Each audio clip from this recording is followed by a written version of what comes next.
Good morning student, स्वागत है आप सभी का यूट्यूब चैनल ऑरेकल क्लासेस में। दोस्तों, आज हम लोग का टॉपिक है इलेक्ट्रिकल में एसी सर्किट। हम लोगों ने अपने पिछले वीडियो में एसी सर्किट की बेसिक डिफिनीशन और उससे रिलेटेड कुछ टर्म्स को पढ़ा था, जिसमें हम लोगों ने इंस्टेंटेनियस वैल्यू तक टॉपिक को कवर किया था। तो चलिए आइए उसी के आगे हम कंटिन्यू करते हैं। तो अगर थोड़ा सा फिर से हम लोग देखें इंस्टेंटेनियस वैल्यू को, यानी हम लोगों ने कहा था ये क्या है, तात्क्षणिक मान है। इंस्टेंटेनियस वैल्यू मतलब एक तात्क्षणिक मान है जो किसी भी अल्टरनेटिंग या फिर प्रत्यावर्ती राशि के किसी भी क्षण पर हो सकता है। ठीक, जैसे सपोज दैट ये ऐसे हम लोग मार्क कर लेते हैं कई जगह पे पॉइंट। ये मान लिया करंट I1, ये I2, ये I3, ये I4। ठीक, ये अलग अलग समय पर हम लोग की धाराएं हैं। तो हम लोग जो इसकी इंस्टेंटेनियस वैल्यू लिखेंगे वो I1 की इस क्षण पर होगी।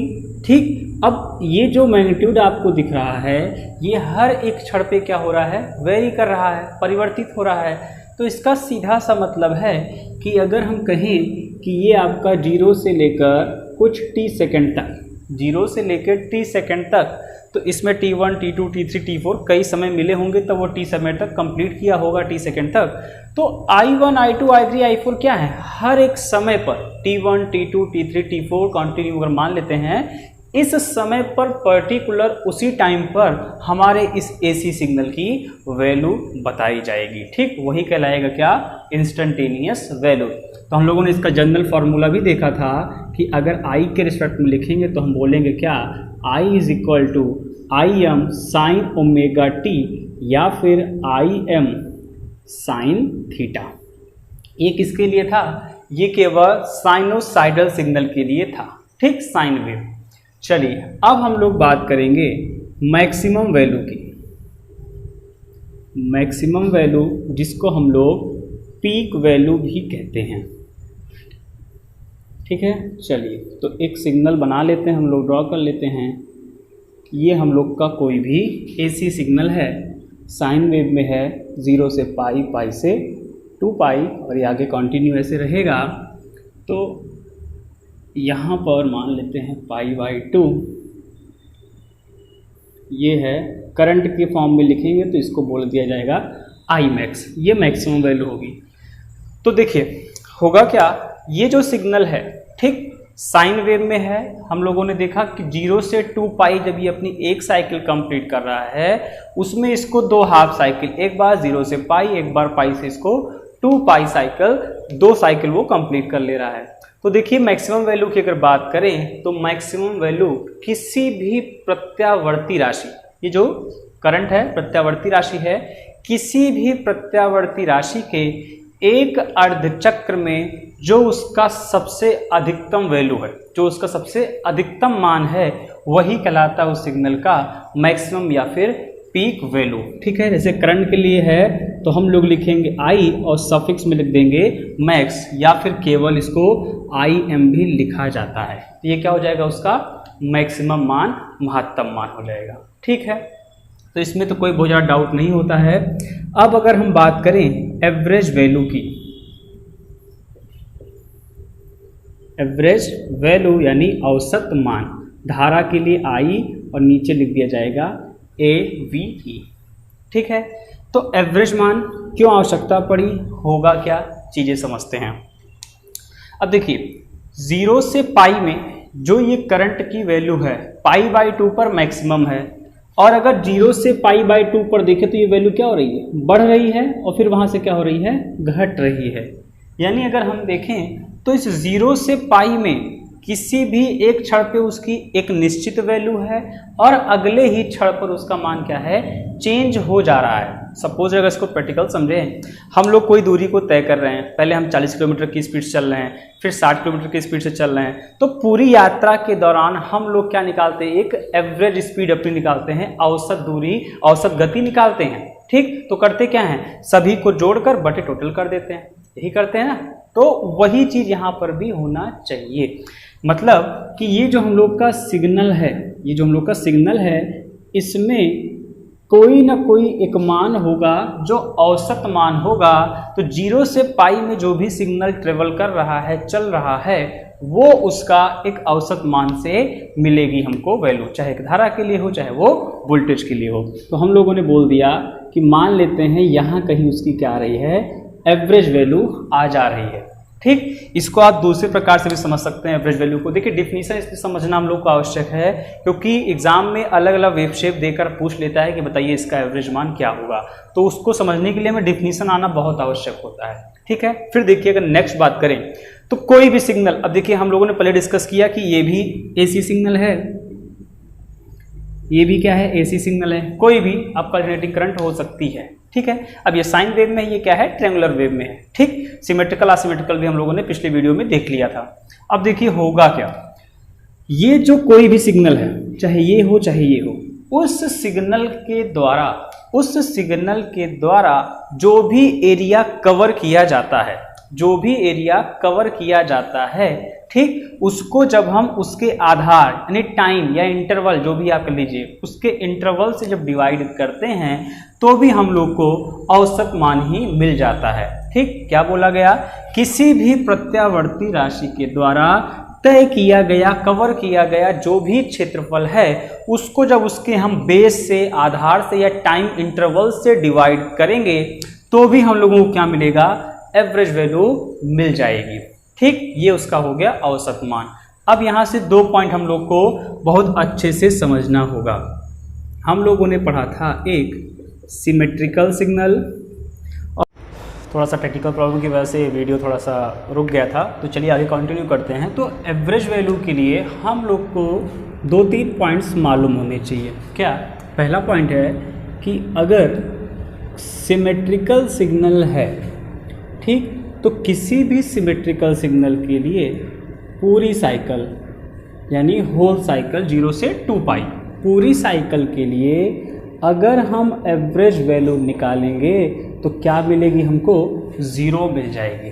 ठीक, पहला पॉइंट, क्योंकि सीधी सी बात है। आप देखिए ये अगर हम लोग का सिग्नल है, अब जितना इसकी एवरेज वैल्यू आएगी, ठीक, अगर ये सिमेट्रिकल दोनों बराबर होगा उतनी इसकी भी आएगी, बट ये पॉजिटिव में है, ये किस में है, निगेटिव में है, दैट्स वाई टोटल कितना हो जाएगा, 0 हो जाएगा। ठीक है यहाँ तक।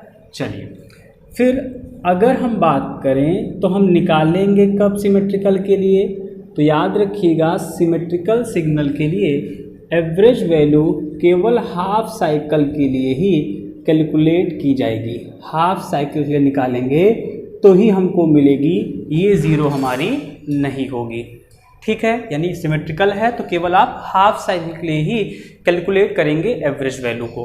ठीक, चलिए फिर थर्ड पॉइंट ज़्यादा इम्पॉर्टेंट है, वो ये है कि जो आसिमेट्रिकल सिग्नल हैं, ठीक, जो आसिमेट्रिकल सिग्नल हैं, इसमें जब आप होल साइकिल यानी एक कंप्लीट साइकिल 0 से 2 पाई के लिए एवरेज वैल्यू जब भी निकालेंगे तो वो 0 नहीं होगी, क्योंकि वो क्या है, आसिमेट्रिकल है, दोनों सिग्नल आपके बराबर नहीं है। ठीक, जबकि सिमेट्रिकल में क्या हो जाएगी, 0, आसिमेट्रिकल में वो 0 नहीं होगी। ये पॉइंट अच्छे से याद रखिएगा।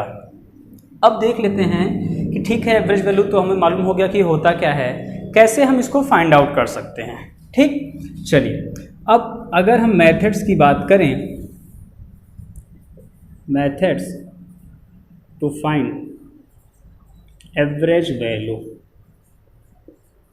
यानी औसत वैल्यू ज्ञात करने की कौन कौन सी विधियां हैं।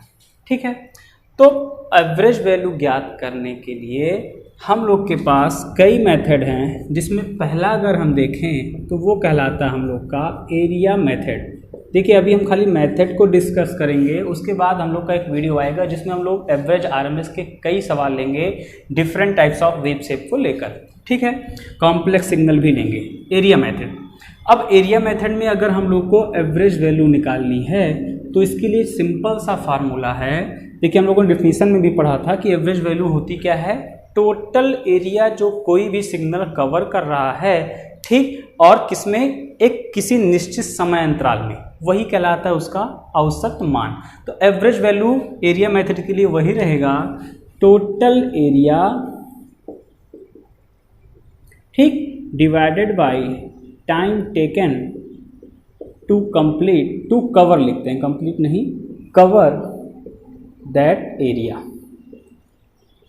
ठीक है, यानी कुल कितना क्षेत्रफल वो कवर कर रहा है बटे उसको कवर करने में कितना हम लोग का समय लग रहा है, यही कहलाता है एवरेज वैल्यू। ये मेथड कौन सा है? एरिया मेथड कहलाता है। ठीक है, चलिए फिर अगर हम सेकंड देखें तो वो हम लोग का होता है इंटीग्रेशन मेथड, समाकलन विधि, इंटीग्रेशन मेथड। इसमें क्या करेंगे तो इसके लिए आपको एक फॉर्मूला मिल जाएगा आई एवरेज के लिए।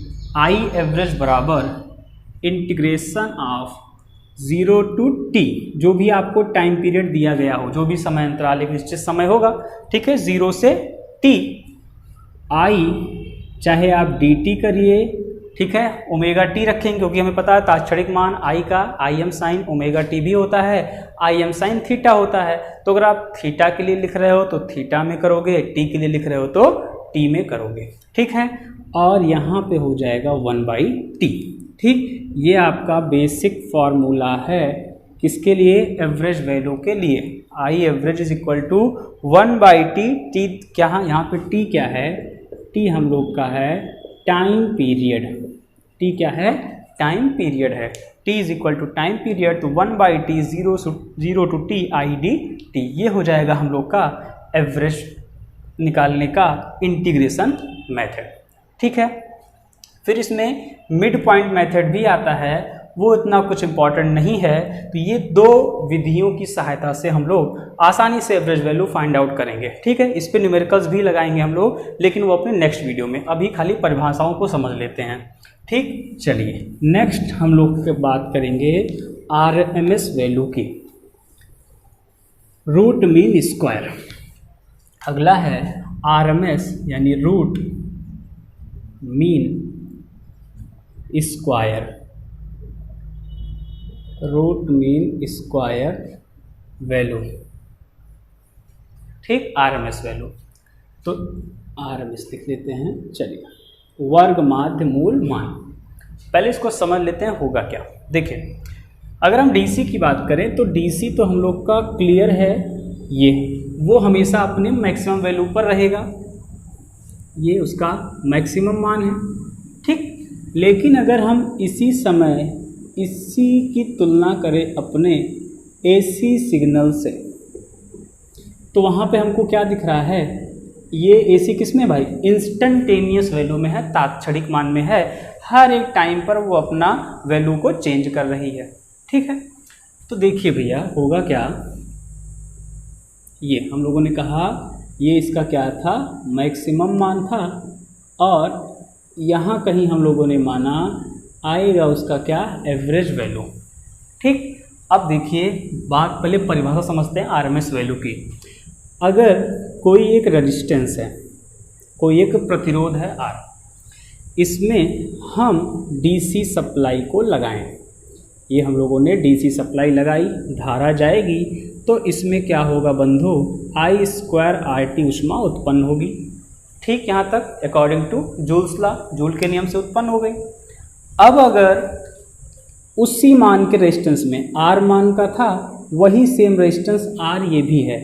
अब यहाँ पे 30 सेकंड तक हमने दी थी धारा, यहाँ पर भी हम 30 सेकंड तक, यहाँ पर भी एसी, अब ये क्या है भाई? एसी का सिंबल, एसी सप्लाई लगाई, यहाँ पे भी करंट गई आई, यहाँ पे आई थी, यहाँ पे आई करंट गई, तो I² RT। अब आपको ध्यान क्या देना, यहाँ पे दो चीज़ें, RT ये सेम रहेगा। किसी भी प्रत्यावर्ती राशि के लिए आरएमएस मान वह वैल्यू है जो किसी प्रतिरोध में ठीक एक निश्चित समय में डीसी सप्लाई देने से ऊष्मा जितनी उत्पन्न होगी, वही ऊष्मा उतने मान के ही प्रतिरोध से उतने ही समय में जब एसी के द्वारा उत्पन्न हो जाए, यानी ये ऊष्मा क्या? बराबर। ठीक, लेकिन करंट की वैल्यू क्या होगी? सेम नहीं होगी। क्यों नहीं होगी? सिंपल सा लॉजिक है भाई, यहाँ पे आपको दिख रहा है हमेशा क्या? एक स्थिर मान से चल रहा है, क्या AC में स्थिर मान है? नहीं ना। अगर हम वैल्यूएबल बात करें, हम मान लेते हैं ये कितनी करंट है, 10 एम्पियर। कितनी करंट है? 10 एम्पियर करंट है। तो क्या ये हमेशा 10 है? नहीं ना। 0 1 2 3 4 4.5 5 5.5 करते करते वो 10 तक पहुंची है, फिर वो डिक्रीज कर रही है। तो क्या उसका हर एक समय पर मान स्थिर रहा? नहीं।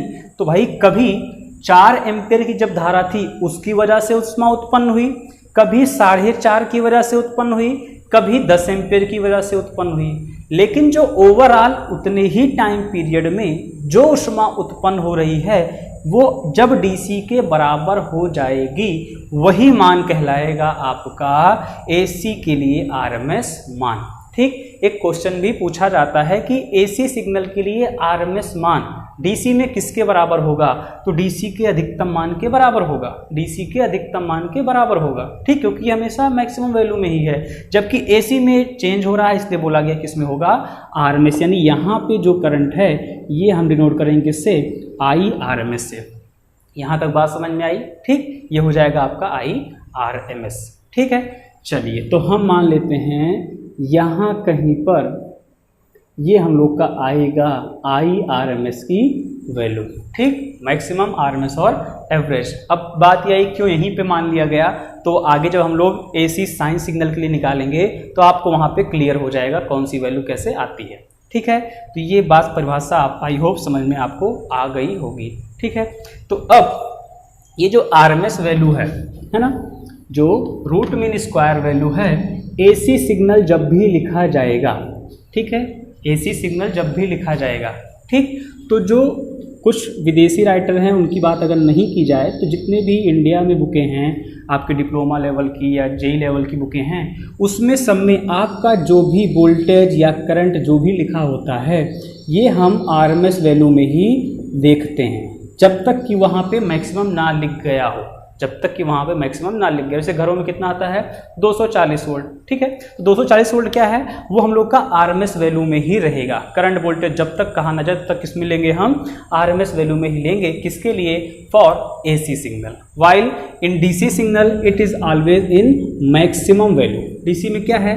हमेशा वो क्या है? अपने मैक्सिमम वैल्यू पर होता है। तो RMS, मैक्सिमम, एवरेज सब DC में क्या है? बराबर है, but in the case of AC it is different. वो क्या है? अलग अलग होगा, क्योंकि देख रहा है आपको मैक्सिमम कुछ अलग है, RMS कुछ अलग है, एवरेज वैल्यू क्या है? कुछ अलग हो जाती है। ठीक है, तो ये कुछ पॉइंट्स थे आपके RMS एवरेज को लेकर। अब थोड़ा सा हम देख लेते हैं कुछ डिफिनीशंस, जैसे फॉर्म फैक्टर क्या होता है। ये सब चीज़ें आपके लिए बहुत इंपॉर्टेंट हैं। ठीक, क्योंकि ये सब डायरेक्ट क्वेश्चन ही पूछ लिए जाते हैं। देखिए अभी वैल्यू किसी की नहीं निकाली गई, खाली हम परिभाषाएं पढ़ते हुए चल रहे हैं। ठीक है, चलिए बात कर लेते हैं फॉर्म फैक्टर की। हिंदी में याद रखिएगा, इसको बोलते हैं क्या? आकृति गुणांक या फिर रूप गुणांक, यानी इसको इंग्लिश में शेप फैक्टर भी, SHAP, शेप फैक्टर भी कहा जा सकता है, और डिनोट करते हैं के सफिक्स में स्मॉल f से, KF से। तो फॉर्म फैक्टर कुछ अलग नहीं, किसी भी प्रत्यावर्ती राशि, कोई भी AC सिग्नल है, जरूरी नहीं है कि वो आपका साइन सिग्नल ही हो, कोई भी सिग्नल हो सकता है, उस सिग्नल के RMS वैल्यू और एवरेज वैल्यू, RMS वैल्यू और एवरेज वैल्यू, करंट है तो करंट का करंट से, वोल्टेज है तो वोल्टेज का वोल्टेज से, RMS वैल्यू और एवरेज वैल्यू का जो अनुपात होता है वो कहलाता है आपका फॉर्म फैक्टर। ठीक, अलग अलग सिग्नल के लिए इसका मान अलग अलग होता है। 1.11 जो कुछ लोग के दिमाग में आ रहा है वो केवल साइन सिग्नल के लिए है बंधु। ठीक है, हर सिग्नल के लिए अपना अलग अलग होता है। आप जब हाफ वेव रेक्टिफायर देखोगे वहां पर भी साइन सिग्नल है, लेकिन उसका कुछ अलग है। ठीक है, चलिए अब दूसरा बात कर लेते हैं पीक फैक्टर की। पीक या फिर जिसको हम लोग शिखर गुणक, हिंदी में जिसको शिखर गुणक कहा जाता है, डिनोट करेंगे के सफिक्स में स्मॉल p से। ठीक है, तो ये क्या होता है? Peak factor. ये भी प्रत्यावर्ती राशि के लिए ही होगा, बस डिफरेंस क्या है? ये आपका मैक्सिमम मान, किसी भी प्रत्यावर्ती राशि का मैक्सिमम मान और आरएमएस मान, मैक्सिमम मान और आरएमएस मान का रेशियो होगा। वोल्टेज के लिए तो वोल्टेज के लिखेंगे, करंट का है तो दोनों करंट के लिए ही लिखा जाएगा। ठीक, तो ये केपी और केएफ, फॉर्म फैक्टर और पीक फैक्टर, ये काफ़ी इम्पॉर्टेंट रोल आपका अदा करते हैं जब हम लोग बात करते हैं किसी भी मशीन में जनरेट होने वाले वोल्टेज या फिर ईएमएफ इक्वेशन की।